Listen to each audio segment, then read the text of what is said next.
Hello my friends, সবাই কেমন আছো তোমরা? দেখো আজকে রাতের রান্নাটা তোমাদের সঙ্গে শেয়ার করতে এলাম। সয়াবিন আলু পটল দিয়ে করেছি, নিরামিষ করেছি, কোনো রকম পেঁয়াজ রসুন দিইনি। আর এই কড়াইটা দেখে তোমরা কেউ খারাপ বলো না, এটা আমার খুব পয়া কড়াই, খুব ভালো কড়াই, খুব সোনামোনা কড়াই। এটা আমার, এটাকে আমি কিছুতেই এর মায়া ত্যাগ করতে পারি না। এটা রোজই মাজা হয়, কিন্তু এটা একটু কালো কালো, বুঝলে তো? দেখো এগুলো মাজা চকচক করছে যে জায়গাটা করা, আর এগুলো একটু কালো কালো হয়ে যায়। এটা রোজই মাজা হয়, এমনকি এমনও হয় দুবার তিনবার মাজা হয়ে যায় আমার। একটা তরকারি নামে আবার মেজে নিই।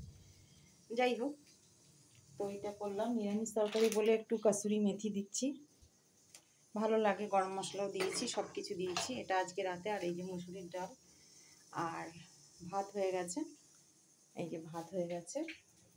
তো চলো বন্ধুরা, যাবো এখন একটু দোকানে যাব, তাই এলাম তোমাদের কাছে। কেমন আছো তোমরা সবাই? আজকে কালকে ছুটি আমাদের কাজের, সেই জন্য তোমাদের কাছে একটু এলাম। আর সকালে খুব ব্যস্ত ছিলাম, প্রচণ্ড ব্যস্ত ছিলাম। মানে সকালে রেশন আনলাম, রেশন এনে গেলাম গ্যাসের দোকানে। ওখানে একটু ওই ওদের মানে ওই ডিলারের পাইপ, গ্যাস পাইপ নিতে বলছে বারবার, নাহলে গ্যাস ক্যান্সেল করে দেবে, কী সব ব্যাপার।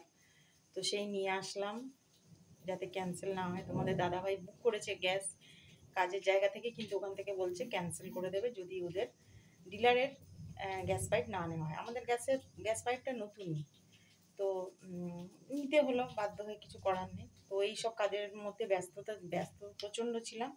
ভেবেছিলাম সকালবেলায় তোমাদের সাথে এসে একটু গুড মর্নিং করবো, কিন্তু করা হয়নি। আর তো চলো এখন রাখি, এখন একটু দোকানে যাব। আর সবাই খুব ভালো থেকো, সুস্থ থেকো, সাবধানে থেকো, আর আমাকে অনেক অনেক বেশি সাপোর্ট করো। টাটা বন্ধুরা, সবাইকে good evening and good night. Tata, love you all.